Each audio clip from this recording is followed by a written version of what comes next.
What's up, guys? It's time for another rating climb. We're going to look at some games that I played against players in the 800 to 1000 range. I played these just a little bit ago, and now I'm going to recap them for you, talk about why I played the moves that I played, what I was thinking about. And when I put the poll on YouTube, most of you guys voted for aggressive gambits, so that's what I tried to focus on whenever I had the opportunity to play something along those lines.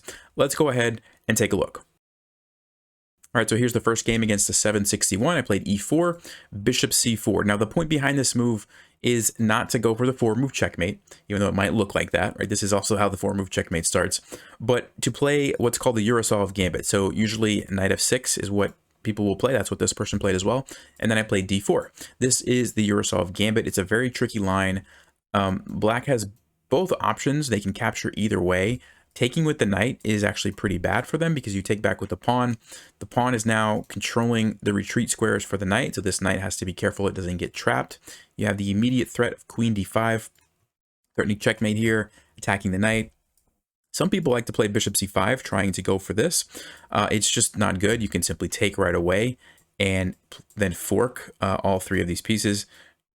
Of course, the bishop's defended, so after the king moves somewhere, I'm just going to take the knight. But this is just great for me. White is just winning here. So that's one idea. And then the other main line is if they take this way, you just play knight f3. You give up this pawn, you castle, bring the rook over. Very tactical and a lot of fun for white. So that's what I was going for. Now, my opponent played knight c6, kind of declined that and just developed a piece, which isn't a terrible move. So I just played knight f3. We transposed into like an Italian game now. So just developing. They took this, and I decided to go ahead and follow through with the same idea that I had talked about before. Even though these moves were thrown in, the same concept still applies, right? I'm cutting off the retreat of the knight, and I'm also setting up to play queen d5. So I really wanted to open up this square for my queen. And there's also tactics, like I showed previously, where you just sacrifice the bishop, then play queen d5. And so whenever you play these Italian type games where the knight's on f3, the bishop's on c4, this is probably the most common mistake that players will make. There's some sort of tactic that pops up along this diagonal, and so you really have to pay attention to that. So opponent played bishop to b4 check. Now, what I don't want to do here is play a move like knight d2 or like bishop d2, because then I let black trade off this knight, right? Like right now, this knight's kind of a problem for black. So I want to take advantage of that. If I just play a move like bishop d2 and black can just simply trade everything off, I don't have any advantage. You know, now it's like dead equal, right? So the move that I need to play, and this is common when someone puts you in check with the bishop on b4, a lot of times, especially in these games where tempo is very important, where you don't want to waste time, if you play c3, you attack it. You block the check and you attack it, and you put the ball back in black's court now. And the problem for black is that they can't deal with this threat and the threat of their bishop at the same time, right? And so that's what I did.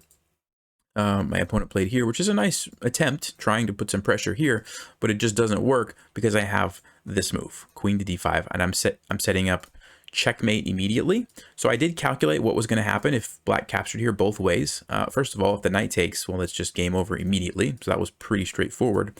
And then the other capture was this one. And I noticed that I can just play king e2. My king is totally safe there. The knight can't come in. We've got it well controlled. The checks from this knight don't really do anything. I've got those squares covered. You know, this bishop's not involved. So my king's actually really safe on e2. And black still has the problem of checkmate and the knight, and there's not really a good way for black to deal with that, right? So this is what happened. I played king e2, and then my opponent castled. They decided to save checkmate, which was the right decision. At least, you know, they don't get mated, but now I take the knight for free. So bishop back, and at this point, okay, there's a couple things going through my mind. Number one, I'm ahead, so I'm okay if we have to trade some pieces off and go into an endgame. I'm fine with that because I'm up a piece. But I'm also thinking, okay, black's king side doesn't have a lot of pieces over here, right? There's these three pawns. The knight that's normally a really good defender of the king side on f6 is gone, right? That's the knight that I captured here. This bishop's off to this side of the board. This is on the other side. All these pieces are kind of out of the action, right? So I was looking for ways to attack the king. And a lot of times when they castle kingside, one of the best ways to do that is to go for the h7 square, right? So bishop d3 was a move that I thought about, and knight g5, because both of those moves, you know, threaten checkmate immediately, right? Now, bishop d3, I thought that the problem was going to be something like f5. And yes, there's en passant, which sometimes can be a good move, but I was afraid that after rook e8, my queen is now pinned, and I didn't see a good follow-up. Stockfish is showing me that I actually did have a nice little tactic. I didn't see this in the game. King takes, knight g5 check, and I just thought that the king would just go back. What's the idea here? Bishop to c4 check, king h8, knight to f7, and you're going to take the queen. I see. So if king f8, you just have checkmate. Wow. So that was a nice little line. I didn't see that. If I would have saw all of that, I probably would have played bishop d3. But I was afraid that f5 actually was a good move for black. I kind of just stopped calculating after I saw that my queen was getting pinned. Stockfish was showing me obviously that that wasn't the case. But I decided another way to attack this was to bring my knight in. And so this one, I don't even have to worry about f5 because it's pinned by the bishop, right? So that's why I decided to go this route. And I was thinking something like g6. I could come over here and attack that, but I don't think I would have played that because after h5, it kind of shuts down my attack. Now I have to be careful. This pawn is weak. And then if the rook comes over at some point, or maybe the queen, my king might actually get into some danger. So probably if g6 would have happened, I was thinking about playing, what was the other move I was thinking about playing? Rook f1, I think, just to line up here and pile up the pressure on the f7 pawn. Which, by the way, I should mention, back here when I decided to play king e2, this is something that I thought about. I wanted to leave that square open for my rook to potentially, at some point in the future, play a role on this file. So that's why I decided instead of king f1 to go king e2, which actually, you know, we can see that is a good example here if this would have happened. But my opponent played rook e8 and actually didn't deal with that threat, so I just took it, check with the queen, and after this, black's in trouble. I have too many threats. There's not really a good way to deal with everything. They tried this, and that's just checkmate. So that was the first game, and let's go ahead and jump into the next game. All right, here's the next game against an 806. I was white again, e4, and this person played the Scandinavian. So Scandinavian is one of those openings where it's kind of hard to play too many gambits. I guess I could have played something like d4 and tried to go into like a Blackmar Daymar gambit, but I decided to take, I was going to try to go for the b4 gambit. And so that's after queen a5, where you sacrifice this pawn. I've done a couple of videos on the channel where we talk about a few traps here. One of them, and I almost had a chance to play it, you play knight to b5. And a lot of people in this position will play queen to a5 to defend their pawn that way. And then you can play bishop c4. You can go watch that video if you like. This is a very sneaky trap. You're threatening this, you're threatening queen h5. And so if they play c6, they just lose. You simply take here, and it's game over. And like I said, go watch that video if you want to see the full discussion there. But my opponent, unfortunately, didn't give me a chance to do that. And they played queen e4 check. Now, when I'm thinking about how to defend this, queen e2 is an option, but I didn't want to do that because if I leave the queen there, it can actually become a target. This is one of the reasons why you don't want to be bringing your queen out too early, because it just can get harassed by your opponent's pieces, or in this case, I'm going to be harassing my opponent's queen, right? So I wanted to just leave that as an option. So I played bishop e2. Now there's also a few things going on here. So I'm threatening this. I also noticed that my opponent could take on g2. So if they took this, my plan was going to be to play bishop to f3. And this is a common idea when your g2 pawn gets captured by a queen. If you can bring the queen or your bishop to f3, it attacks the queen, and at the same time, it defends your rook in the corner, so you don't actually lose your rook. So this is a good little technique to remember. Like I said, you can also do it with the queen. If the bishop was gone, I could have just moved my queen there, like this. But my idea is after the queen moves, then I'm going to come over here and take this and get this fork. Now, as I'm looking at this, I'm noticing that it's actually not as simple as I thought it was, because in my brain, I just calculated this and said, okay, great, I'm winning. I'm noticing now that there's actually this queen e5 move, and black is forking my rook, and so it gets much more complicated than I realized. But that was my plan. Okay, so bishop e2, and my opponent just went back with the queen. Knight f3, I'm just developing. a6, and then I brought the knight back. And notice how I have 3 pieces developed, and my opponent has none, right? And this is one of the dangers of bringing out your queen too early and moving it around and moving it around. Now, the Scandinavian is a legitimate opening, and you can bring the queen out for a few moves. Like, it's popular to go to d5 and then a5. But then you really need to make it a priority to start developing. And my opponent didn't really do that, and I end up with a very nice lead in development. Here we see you know, the queen was attacked, had to move somewhere. It goes there. I castled, right? 1, 2, 3, 4. This is a developing move as well, right? And my opponent, like I said, doesn't have anything. So even though I'm down a pawn, I'm better in this position just because of the massive lead in development. So knight f6, rook to e1. I wasn't exactly sure what to do. Like, I didn't see an immediate tactic to take advantage of my lead in development. And so whenever you're in a situation like that, just keep improving your position, right? Just find a piece that's not really doing much. In this case, it's this rook. Put it somewhere where it's doing something. Now I'm lined up. I'm ready to move this and create a discovered check, right? Like, I'm threatening to play check and win the queen if black doesn't stop that, right? So queen moves. And again, I'm trying to focus on how can I keep improving my position. And if you can do it with tempo, which is do it and attack a piece at the same time, I'm not allowing my opponent time to develop their pieces, right? So why did I play this move? Well, I wanted to open up the rook. And it's not that easy for black to find a nice place for the queen. Now, probably it has to go to h6 or h5, one of these two squares. But yeah, this seemed like a more active place for my bishop. And like I said, it let the rook involve. So that's what I was thinking there. And my opponent just blundered. They were going for the right idea, going for checkmate, but forgot about the bishop, I guess. So I just took that and took a bunch of free pieces. And we played a few more moves, but my opponent was just kind of blundering everything. So I'll just go quickly just to show you, just taking free pieces, nothing fancy here. I let the knight hang because I have this bigger threat over here, and there's checkmate. So takeaway from that game was be careful bringing your queen out too early and moving it around too much, because you saw what happened, right? My opponent made too many queen moves, and I was developing pieces, castling, right? And by the time my opponent could develop pieces, it was too late. I already had all these pieces ready to go. So very, very difficult to play if you're playing that way. All right, let's go see the next game.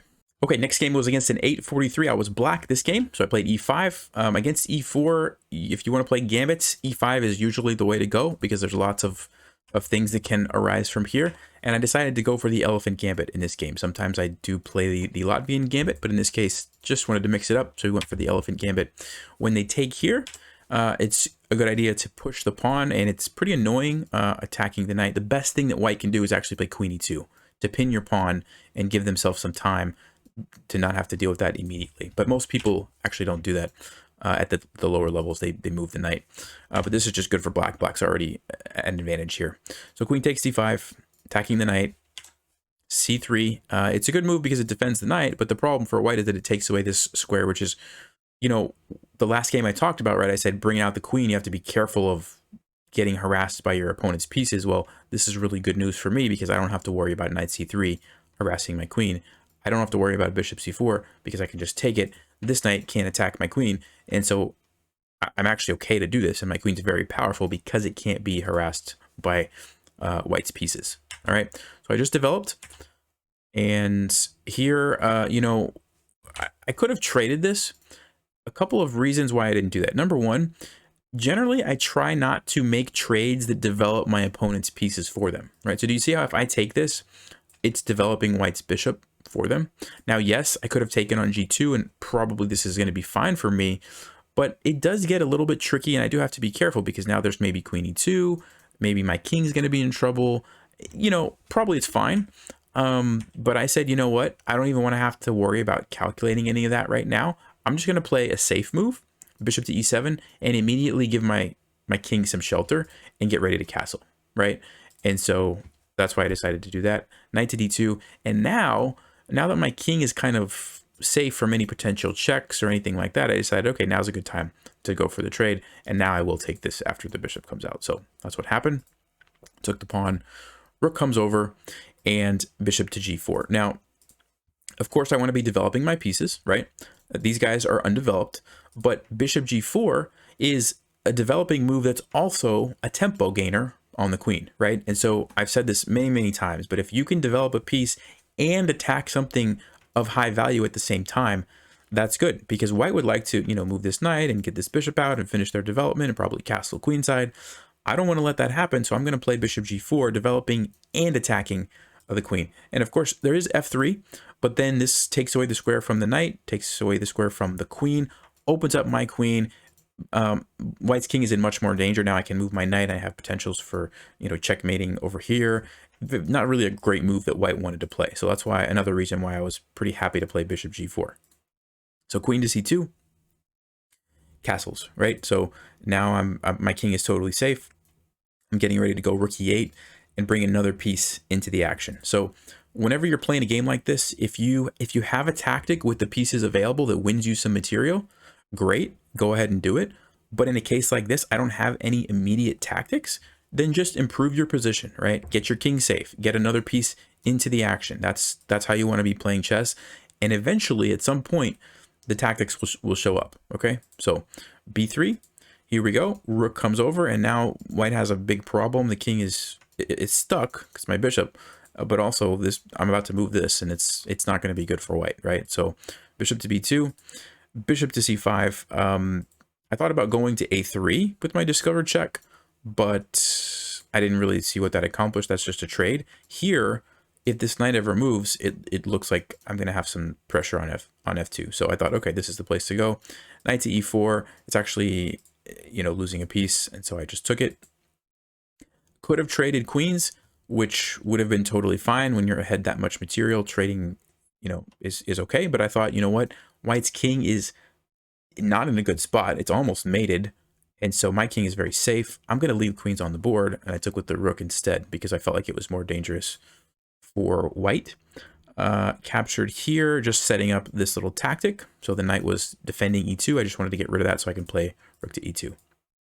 There you go. I'm skewering the king to the queen, and could have just taken the queen right away, but I decided this kind of simplifies things a little bit more, and I'm still going to be able to win the queen after this move right here. So that's pretty much it. And then if you want to pause, what did I play in this position? You guys should be able to see this one. Well, if you had a chance to look at that, bishop f5 is just checkmate. So a nice little mate there, crisscross with the queen and bishop. And yep. So big takeaway from this game was, well, first of all, against the elephant gambit, don't play knight d4. You should play queen e2, and white would have been in a much better spot. But the other thing is, when you're developing your pieces, try to look for tempos. So like, let's see, bishop g4 was a nice move, and then castling and bringing the rook to the center and just developing quickly. Same kind of theme. We're kind of seeing the same theme in all these games. But anyway, let's go ahead and look at the next one. All right, so here's the next game against a 981. I was white, and this time I decided to play the King's Gambit just to mix it up. It's also aggressive, but in different ways than the Irisov Gambit. So knight c6, I don't think that's a very common way of declining the Gambit, but it is, I think it is playable. So generally speaking, if they decline the Gambit, except for the Falkbeer counter Gambit, but any other way like d6, knight here, bishop c5, all those different ones, knight f3 is usually a pretty good move. This is kind of where you want your knight in the King's Gambit because it controls this h4 square, so you don't have to worry about the check on your king, and it also puts pressure on the center, and also potentially, you can hop in here and attack f7. So that's where you want your knight, and that's usually a pretty good thing to do early, so that's why I just played knight f3. Bishop c4, lining up on this f7 square, focusing on that diagonal.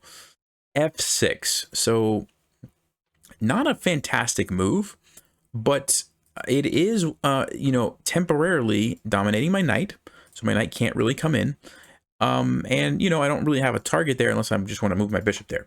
But it does open up this diagonal, so I'm constantly going to be monitoring if queen h5 check makes sense. And, of course, the knight, I don't want to take it right now because the rook is there.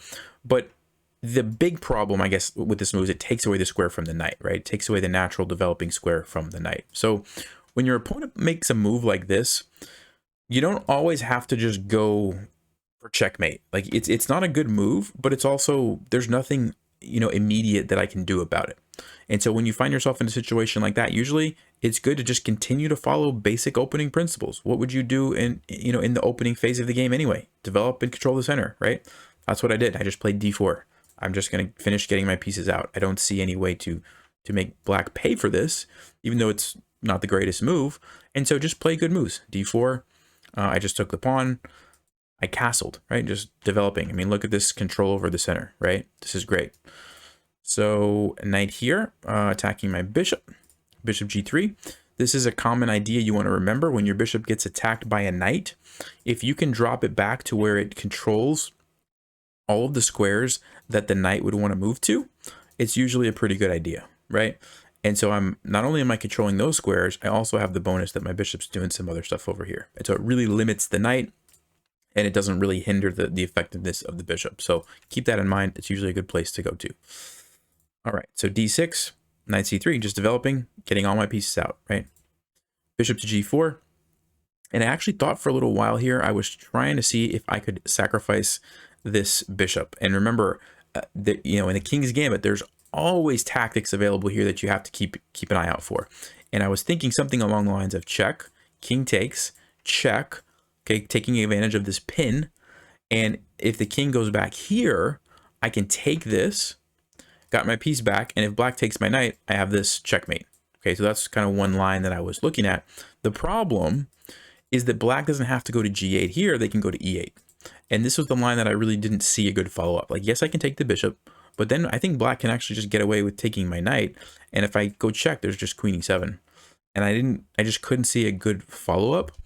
And so, yeah, Stockfish is saying that I'm pretty much equal in this position. So I do have some compensation for my piece, but going back to this position, Stockfish says I'm just completely winning, right? So it's actually a bad move. So I did come to that conclusion, and I didn't play it. I played queen to d3. So once you develop your pieces, general rule is try to connect your rooks, which is what I did, and also wanted to get out of the pin. So queen d3 seemed like a good move. Defended this, defended the center, defended the bishop. Just seemed like a great square for the queen, and like I said, connected the rooks. And by the way, one of the reasons you want to connect your rooks is so that you can put either of the rooks on whatever file you need to for them to have maximum effectiveness. So for example, I like this rook here, but I want to use this rook more than it's not doing anything here. It's blocked by my pawn. I'd rather have this rook like on e1. So that if I want to play e5, this rook's in the game. I can't do that if my queen's in the way, right? And so when you move your queen up, you give yourself the option to position your rooks exactly where you want them. So that's the idea. Knight to b4, just attacking my queen. Excuse me.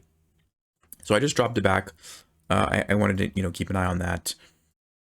a5. There we go. So I bring the rook over like I was intending. And one of the things you'll notice is black has yet to castle. And they've made a lot of pawn moves. They played a6, they played a5, they played d6, they played f6.